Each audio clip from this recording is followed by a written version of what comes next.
In this video, we'll be taking a look at the Land Rover Series 3 project I did over the last 12 months. The plan was to fix it up and sell it for a profit. Let's see how I fared. Hello and welcome back. The question today is, can you make money by buying, fixing and flipping Series Land Rovers? It's all the rage right now. The answer is yes, you can, but I can't. So about 12 months ago, I thought I would challenge myself and do a Series 3 sort of driveway restoration in the hope of flipping it and making a few bucks. The concept and the business model is there, right? It's a classic car, it's very desirable, there's really simple and easy to fix. Plus, scrolling through Instagram, I took inspiration from companies like Cool and Vintage over in Lisbon and Project 88 here in the UK. But I know, pump the brakes, manage expectations. These are super specialist companies that get these vehicles and do them to the highest end. But I always wanted to do one of these projects and restore one and bring it back to life. However, through the process of doing this, I discovered some fundamental flaws in my approach, which I'll get to towards the end of the video. So for now, I thought I would give you some context of my circumstances, my position, and what I was thinking going into this project, and maybe answer some big questions that you might have if you are considering doing something like this.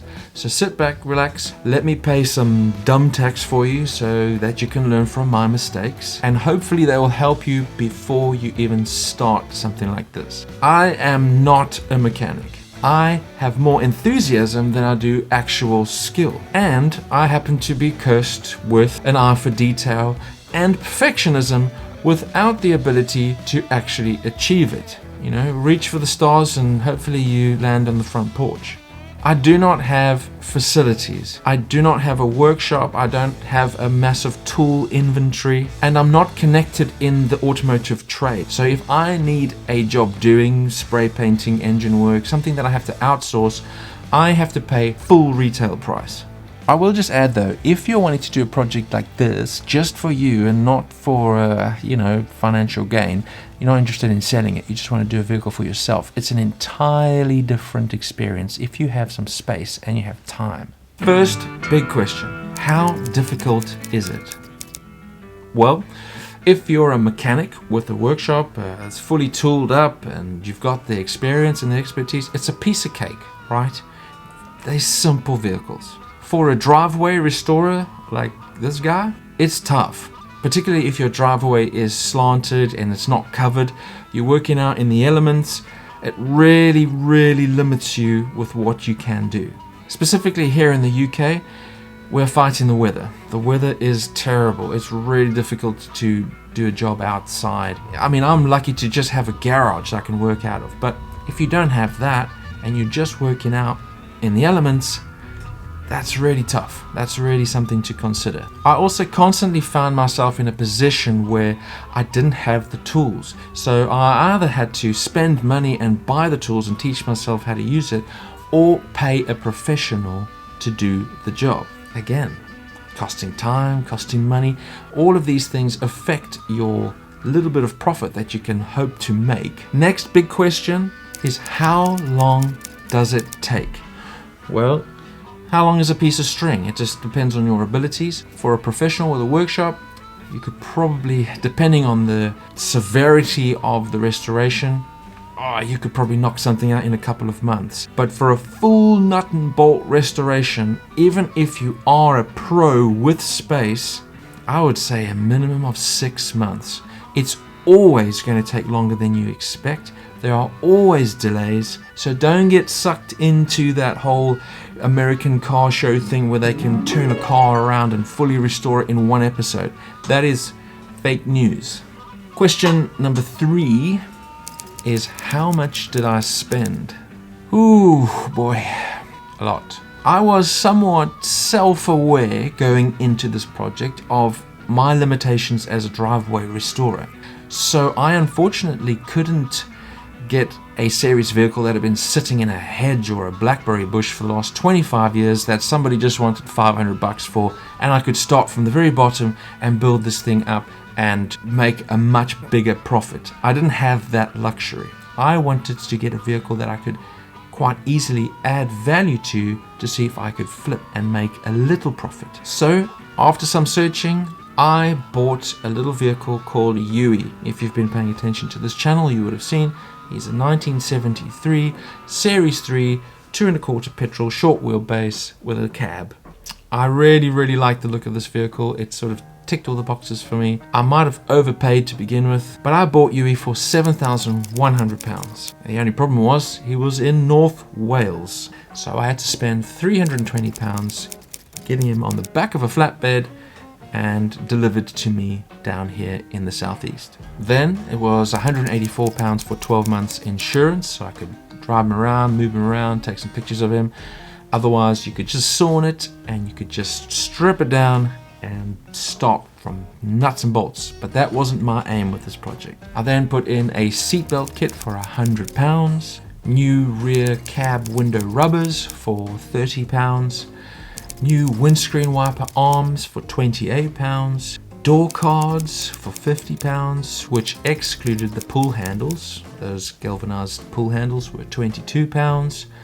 I sourced a matching tailgate off of Facebook Marketplace for £270. I bought but forgot to install a fuel pickup filter for £11. I painted the wheels, which came to around £35 in paint. I installed some sound deadening into the doors for £12. I put new wiper arm adapters for £11, a bonnet rest seal for £15, tailgate chains for £20, chain covers for £15, tailgate anti-loose pins were £22, chain brackets were £42. I added some wheel spacers on it just to change the look and the stance of the vehicle on the road, and that was £96. I found some second-hand mud terrain tires off of Facebook for £100, and then to get those tires swapped onto the painted rims was £125. I put in new light lamps, that was £13. I added rubber mats to the footwells, which was £38. New rubber gaiters for £12, sliding window channels £17, some new axle straps which I sort of gave to the buyer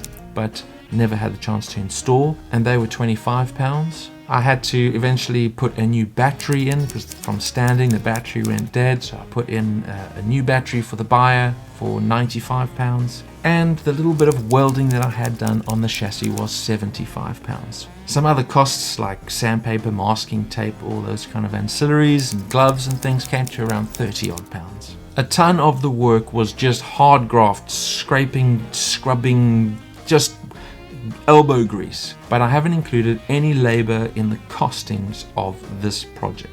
So the grand total minus any labor is £8,913 is what I spent on Yui. And now the final question, right, that everyone is wanting to know at this point: did I actually make any money on this project? Well, I used a website called Car and Classic. I ended up listing the car for £9,995, and I had to do it in a very tight window. I only had 10 days between these two trips that I had to do, which were for work and they were abroad and I wasn't going to be available. So I was a little bit nervous of the auction side of the platform because the cost of the auction far exceeds just the standard listing price. In other words, the cost of the advert. And 2 days before I had to fly abroad, I got a solid offer. And I did a little bit of dodgy head maths and I accepted it. And the offer was for £8,600. And I know, if I held out, I could have probably got a bit more for it, but I didn't have the capacity for all that aggro and trying to get an extra few bucks. I just wanted the project closed and done. I wanted it buttoned up, sent off and sorted. So the listing cost £100, so I ended up getting £8,500 out of the sale, which means I lost £413. But the AdSense on the videos of Yui throughout the 12 months have pretty much met that. So after a 12-month project of restoring this vehicle, I've made exactly £0. Yep, 0. I am literally square. I'm back to 0. And I'm stoked. I'm happy with that. I'm genuinely, that's fine. I'm disappointed. So, in conclusion, what I've learned from this entire endeavor is that I really enjoyed the process. I really loved the restoration part of it. I would like to probably do it more in depth next time, but I'm not going to try and make a business out of it. Now, remember the flaws in my thinking, which I mentioned at the beginning of the video? Well, I recently had a conversation with a really good mechanic who restores these vehicles full time. That's all he does. He restores series Land Rovers. And what I gleaned from that conversation is that it is nigh on impossible for a one-man band to buy, restore, and sell one of these vehicles for a decent profit. If you want to do a beautiful full nut and bolt restoration, it's going to be, £25,000 worth of investment to be able to sell a car for maybe 18 grand. It's just a non-starter. Somewhere like Project 88 or Cool and Vintage, they have a brand behind their name. That's why they can get €100,000 for one of these series vehicles. But as a solo guy, I think the best approach, if you want to make a business out of it, is to find people that trust you to restore their vehicles. Around here, there's a lot of rich guys with land and big estates and houses, and they've inherited these series vehicles. They don't have the time or the inclination or even the passion or desire to want to restore them. And that's where someone can come in and go, hey, I can do that. This is what I've done before, and project manage the whole thing. I think if I had to do something like that, that's what I would do. I would find someone who trusts me, and I would build the vehicle on their dime and get the enjoyment out of it and help them get the vehicle that they want. And I know there are a ton of these businesses popping up all over the place. It's like every 2 months I find a new one on Instagram. It's because these vehicles are so beautiful and so desirable, and people love them. And that's why this whole channel exists. This channel exists because of these amazing looking, cool, vintage, retro cars that we just love and want to drive and want to use. It's been a fun and rewarding project and a wonderful stepping stone in the progression of this channel. If you've enjoyed watching, please do consider subscribing and like and share and all the other stuff that makes me die inside for asking. But I really want this channel to grow because I have some fun stuff in the pipeline. Thank you so much for watching, and I'll see you next time.